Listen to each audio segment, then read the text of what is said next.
सुन रहे हैं मिंटू भाई की कारकर्दगी को देख रहे हैं और बड़े भाई बिरादर अकबर नब्बाज कौम कायद कौम एहसान भाई ने इस जलसे को बड़े मेहनत व मुशक्कत से सजाया, आपको बुलाया और मेरे पास जिया मुजफ्फरपुरी साहब अछूते अंदाज के मालिक हैं, नज़ीर कलकतवी हैं, लंबी फहरिस्त है, पीर तरीक़त अल्लामा असरारुल हक साहब क़िबला तेगी खिताबी बैठे हुए हैं। बस थोड़ी देर के लिए मैं हाजिर खिदमत आया, तहा चाचा भी बैठे हुए हैं, उससे कबल के एक मरतबा मुस्कुरा करके बोल दिया जाए या रसूल अल्लाह, और जी लगा करके बोले जरा सा या रसूल अल्लाह। बाबू आप लोग उधर बैठे हैं, अगर इधर आ जाते तो बहुत अच्छा हो जाता। हाँ, जाने आने में भी ये VIP कुर्सी है, VIP पे VIP लोग बैठे तो अच्छा होगा, है ना। हाँ, बाद में उन लोकल पे लोकल लोग बैठेगा, VIP कम से उसको पुर कर लिया जाए। कमेटी वाले हजरात जो उधर गले में अपनी कार्ड लगाए हैं, अगर वो भी आ जाते तो अच्छा हो जाता, बहुत अच्छा होता है। एहसान भाई की बटालियन ने, उनकी कमेटी ने ये जश्न अज़मत औलिया कॉन्फ्रेंस को सजाया और बमौक़े शुहदाए करबला यानी माह मुहर्रमुल हराम के महीने में मेरे दोस्तों शायर ने लिखा कि ज़रहमत गुन नज़र बरहाल ज़ारम या रसूल अल्लाह, गरीबम बेनवायम खाक सारम या रसूल अल्लाह, ज़िदागे हिजर तू के दिल फगारम या रसूल अल्लाह, बहार सद चमंदर सी नदारम या रसूल अल्लाह। और किसी दूसरे शायर ने कहा है इस मुहर्रम के महीने को देखते हुए बड़े अच्छे अंदाज में कहा और बहुत साफ सुथरे लबो लहजे में अपने कलम को चलाया है। शायर की परवाज को देखिए, शायर ने लिखा है कि कलमे तौहीद है तेरी शहादत है हुसैन, कलमे तौहीद है तेरी शहादत है हुसैन, तू न होता तू न रह जाती सदाकत है हुसैन।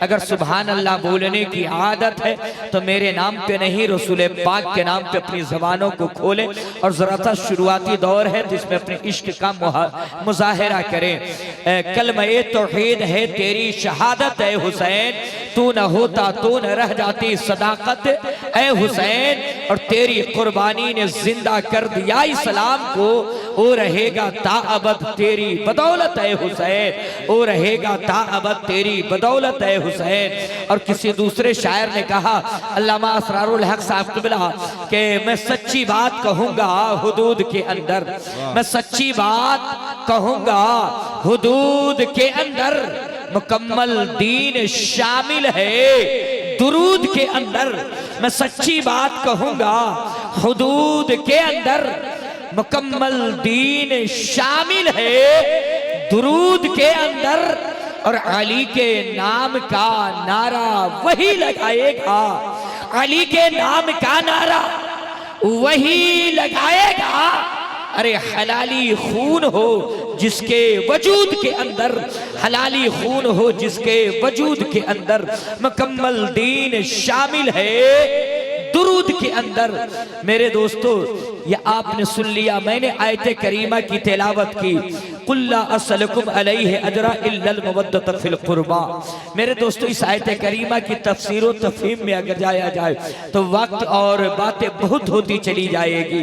ये मुहर्रमुल हराम का महीना चल रहा है, यानी कि इमाम शुहदा का महीना चल रहा है, और इस स्टेज पे इधर शायर आज़म हिंदुस्तान जिया मुज़फ्फर भी पूरी भी बैठे हैं, और शायर इनकलाब मोइनुद्दीन बिशनपुरी साहब क़िबला भी बैठे हैं।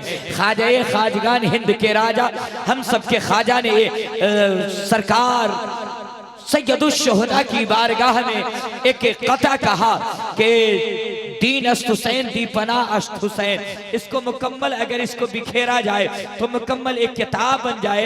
मेरे दोस्तों इस पे गुफ्तगू किए जाए तो मुकम्मल एक उन्वान बन जाए।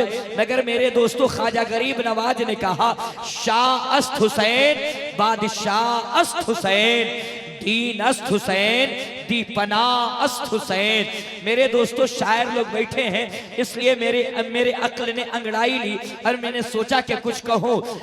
शायरी में बहुत बड़ी ऐब है और शायरी में बहुत बड़ी कमी है कि एक ही मिसरे में एक ही चीज को बार बार रिपीट किया जाए या डबल इस्तेमाल किया जाए।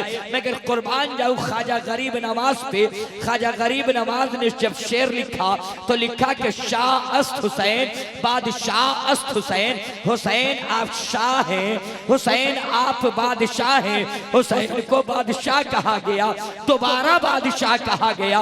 मैंने कहा ये तो शायरी की फिक्र की नजर से ये ऐब है। मैं जैसे ही ख्वाजा गरीब नवाज से लौ लगाया, कहा आका आपने एक ही लफ्ज को, शाह का माना भी बादशाह आता है और बादशाह का माना भी बादशाह आता है, आपने एक ही लफ्ज को एक ही मिसरे में दो जगह इस्तेमाल क्यों कर दिया है? तो मेरे मुस्तफा फरमाते हैं, अरे सुनो सुनो, मैंने शाह भी कहा है और मैंने बादशाह भी कहा है हुसैन को। हुसैन बादशाह है और हुसैन शाह है। जो तख्ते सल्तनत पे बैठ करके हुक्मरानी करता है उसे बादशाह कहते हैं, और जो दिलों पे राज करता है उसे शहंशाह कहा जाता है। तो मेरा हुसैन शाह भी है और मेरा हुसैन बादशाह भी है। माशाअल्लाह। मगर शायर आगे बढ़िए। मुस्तफा जाते हुए आपने कहा, ए मेरे उम्मतियों, मैं तुम्हारे दरमियान दो वजनी चीजें छोड़ के जा रहा हूं।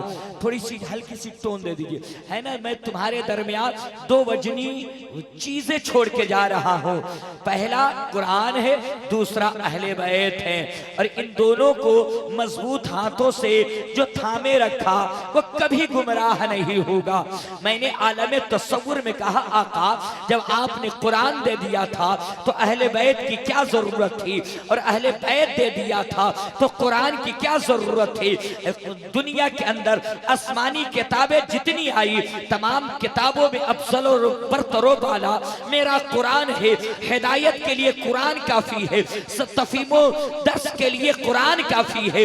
मगर कुरान को दे दिया तो फिर अहले बैत को क्यों लगाया? तो मेरे मुस्तफा फरमाते हैं, एक जमाना आएगा जब जमाना तरक्की करेगा, अमेरिका उरूस पे होगा, रूस साइंसी दुनिया में कदम को आगे बढ़ा रहा होगा।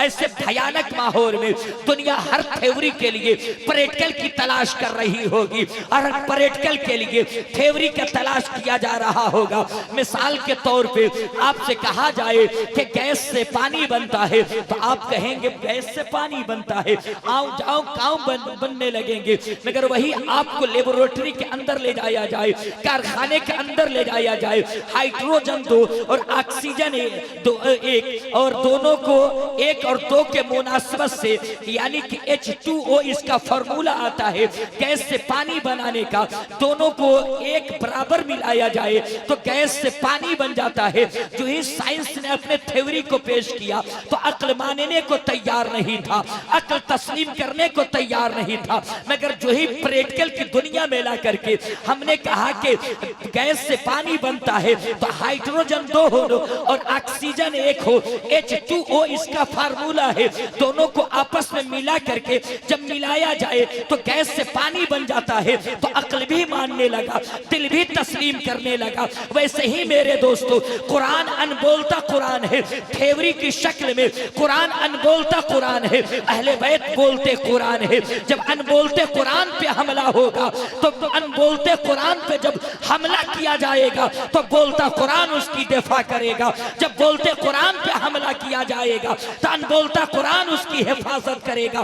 कुरान कह रहा है, ए अहले बैत, जब मेरी जात पे उंगली उठेगी तो तुझे कुफे के जामे मस्जिद में मौला अली की जात की शक्ल में तलवार खा करके कुरान की हिफाजत करनी होगी। और अहले बैत ने कहा, अहले बैत मुस्तफा ने कहा, ए कुरान, जब तेरे अंदर इनहराफ करने की कोई यजीदी कोशिश करेगा, कोई यजीदी कोशिश करेगा तो हुसैनी अपने गर्दन को कटा करके कुरान की अजमत को सलामत रखेगा। तो कुरान ने कहा, जब तू मुझे मेरी अजमत के लिए गर्दन कटाएगा तो कुरान आवाज दे रहा है, कुल्ला असलकुम अलैहि अजरा। ये अहले बैत है जिनकी मुअद्दत मुसलमानों पे लाजिम है, ये अहले बैत है जिनकी ताजीम और तकरीम तो उम्मत मुस्तफा पे वाजिब है। मेरे दोस्तों, तो कुरान की हिफाजत के लिए अहले बैत का होना जरूरी था, और अहले बैत की शान बयान करने के लिए कुरान का होना जरूरी था। इसलिए मुस्तफ़ा ने कहा दोनों एक साथ मिल जाएं और ये दोनों हौजे कौशर पे हमसे मुलाकात करेंगे। मगर बातें बड़ी लंबी होती चली जाएगी, एक बात आप तक पहुंचाऊं और अपने जुमले को खत्म करूं। आइए करने नबी ज़माने ए मुस्तफ़ा है, जोर से जोर से जोर से जोर से जोर से ज़माने ए मुस्तफ़ा है। और ज़माने ए मुस्तफ़ा के अंदर मेरे मुस्तफ़ा के पास एक शहजादा है, जिस शहजादे का नाम हजरत इब्राहिम है। हजरत इब्राहिम अभी बच्चे हैं, उसी जमाने में हजरत इमाम आली मकाम भी बच्चे हैं। और नाना और नाती का रिश्ता बड़ा अटूट रिश्ता होता है, बड़ा प्यारा रिश्ता होता है। मुस्तफ़ा के शहजादे अपनी नबी के जांघों पे बैठ करके खेल रहे थे, प्यार कर रहे थे। मेरे मुस्तफ़ा अपने शहजादे को दुलार कर रहे थे। इसी दरमियान में हुसैन आ गए और जो ही हुसैन आए हैं मुस्तफ़ा का चेहरा खिल उठा है। मुस्तफ़ा तबस्सुम फरमाने लगे हैं और हुसैन को गोद में लेकर के अपने दूसरे जानों पे बैठा दिया है। मुस्तफ़ा ने ये ना देखा कि हुसैन आया है तो नंगे पैर आया है, पैरों में मिट्टी लगी है, गोद में बैठाऊं तो बैठाऊं कैसे, ये नहीं देखा। मेरे मुस्तफ़ा ने एक जांघों पे हुसैन को बैठाया और दूसरे जानों पे हजरत इब्राहिम को बैठाया और प्यार करने लगे। कभी हुसैन को मुस्तफ़ा देखते, कभी अपने बेटे इब्राहिम को देखते, कभी इब्राहिम की पेशानी को अपने बेटे की पेशानी को चूमते, कभी हुसैन के गर्दन को चूमते, कभी हुसैन के जुल्फों को चूमते। इसी दरमियान में एक फरिश्ता आ गया, कहा आका अब दोनों शहजादों से प्यार करते हैं? कहा हाँ प्यार करता हूँ। कहा ए मुस्तफ़ा रखने का अख्तियार आपको है, एक अरब के हवाले करना होगा, एक आपको रखना होगा, रखने का अख्तियार आपको है। रखना किसे है आप सोच ले। मुस्तफ़ा हैरान हो गए कि रखूं तो रखूं किसे। इधर बेटी का बेटा हुसैन है, इधर अपना बेटा इब्राहिम बैठा है। अगर हुसैन को देता हूं तो फातिमा का दिल टूट जाएगा, अली का दिल मलूल हो जाएगा और ऐसा होना भी नागवारा है। इतने में इसी दरमियान में दस्ते नबूवत उठा, हुसैन पाक के सरे मुकद्दस पे घूमने लगा। हुसैन हुसैन से मुस्तफ़ा प्यार फरमाने लगे। फरिश्ता चला गया है। कुछ हफ्तों के बाद, कुछ दिनों के बाद मुस्तफ़ा जाने रहमत के शहजादे हजरत इब्राहिम का इंतकाले कुरमलाल हो गया, इस दुनिया से तशरीफ ले गए। जमाना गुजरता रहा, दिन गुजरते रहे, बरसे साल गुजरते रहे। मेरे मुस्तफ़ा भी इस दुनिया से तशरीफ ले गए। मेरे मुस्तफ़ा को इस दुनिया से तशरीफ ले जाने के बाद सैयदना सिद्दीक़ अकबर खलीफतुल मुस्लिमीन बनाए गए और आप तख्ते बादशाह तख्ते खिलाफत पे बैठे। एक रोज सैयदना हुसैन को बुलाया, कहा हुसैन इधर आइए। कहा क्या है अमीरुल मोमिनीन, आपको कुछ खबर है? कहा बोलिए ना। कहा आपके नाना ने आपके मामू की कुर्बानी दे करके आपको बचाया है। हुसैन सुनते रहे। जमाना गुजरता रहा, सैयदना फारूक आजम का जमाना आया। सैयदना फारूक आजम बोले हुसैन आपको कुछ खबर है? मेरे पैगंबर ने और आपके नाना हुजूर ने अपने इकलौते बेटे की कुर्बानी दे करके आपको बचाया है। हुसैन सुनते रहे। मौला अली का जमाना आया। मौला अली बोले बेटा हुसैन अब तुझे कुछ खबर है? मेरे मुस्तफ़ा ने अपने बेटे की कुर्बानी दे करके आपको बचाया है। हुसैन सुनते रहे। हुसैन सुनते रहे। घर के अंदर तशरीफ ले गए। माँ फातिमा बोल उठी, बेटा हुसैन तुझे कुछ खबर है? मेरे पापा मुस्तफ़ा ने मेरे भाई की कुर्बानी दे करके तुझे बचाया है। हुसैन सुनते रहे। हुसैन सुनते रहे। हुसैन सुनते रहे। जब हुसैन 55 साल उम्र को पहुंचे हैं और 60 हिजरी का जमाना आया है और यजीद तख्ते बादशाहत पे बैठा है और अपना गवर्नर मदीने में मुंतखब किया है। गवर्नर को कहा हुसैन से बैयत लो, हुसैन को कहो कि मुझसे मुरीद हो जाए, हुसैन को कहो कि मुझे अपना इमाम मान ले, हुसैन को कहो कि मुझे अपना पीर मान ले। तो हुसैन पाक ने कहा गवर्नर से, किसी भी फासिको फाजिल, किसी भी शराबी को अपना इमाम नहीं बनाया जाता है, किसी भी जुआरी को अपना पीर नहीं बनाया फरमाया जाता है यजीद की बैत हरगिज़ मैं कबूल करने वाला नहीं हूँ। अब मदीने की फिजा बदल गई है, मदीने की रंगत बदल गई है, मदीने की हवा बदल गई है, मदीने की रंगत बदल गई है। अब क्या था, उसी मदीने में हुसैन को कत्ल करने के मंसूबे तैयार किए जाने लगे, उसी मदीने में हुसैन को कत्ल करने के मशवरे तैयार किए जाने लगे।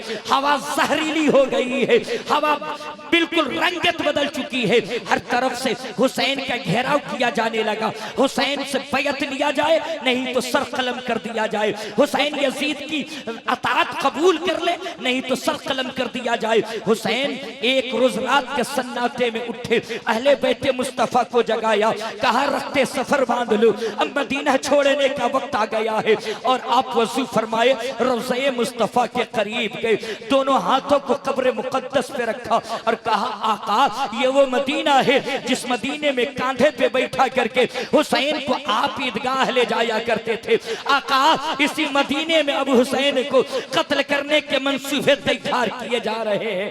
आका ये वही मदीना है कि आप मस्जिद नबी में खुतबा दे रहे थे और मैं आया था लड़खड़ा के, गिरा क्या था कि आप खुतबा छोड़ के उठाने आ गए थे। नाना ये वही मदीना है जिस मदीने में अपने सहाबियों से कहा था मेरे हसन और हुसैन से जन्नत की खुशबू आती है। आका इसी मदीने में अब हुसैन की जिंदगी तंग करने की मशवरे तय किए जा रहे हैं। अचानक हुसैन का तेवर बदला है, मुजाहिदाना कर्रो फर के साथ हुसैन बोल उठे, आका घबराइएगा नहीं, आका बेचैन मत होइएगा, यजीदी हवा चलती है चलने दीजिए, यजीदी तूफान बर्पा होता है होने दीजिए, मगर आपका हुसैन यजीदी मिजाज में शरीयत इस्लाम को रंगने नहीं देगा, शरीयत को कभी भी तबीयत के कालम में ढलने नहीं देगा। आका वो जमाना था कि आपने एक बेटा दे करके हुसैन बचाया था, हुसैन सारा बेटा कटा करके आपका इस्लाम बचाएगा, मज़हबे दीन बचाएगा, अज़मते काबा बचाएगा। बेशक सुभान तो वो हुसैन है, वो हुसैन है जिन्होंने अपने जान माल आलो औलाद कुंबे की कुर्बानी इस्लाम के खातिर दी है, मजहब इस्लाम के लिए दी है, दीन इस्लाम के लिए दी है। तो हमें भी और आपको भी चाहिए कि हुसैन की नक्श कदम पे अपनी जिंदगी को गुजारे। शायर ने कहा कि इस्लाम का वकार बढ़ाया हुसैन ने, घर बार करबला में लुटाया हुसैन ने, और करते हो खुराफात और बनते हो हुसैनी, क्या करबला में ढोल बजाया हुसैन ने, क्या करबला में ढोल बजाया हुसैन ने। वाखिर दवाना अनिल हम्दुलिल्लाह, अस्सलाम वालेकुम।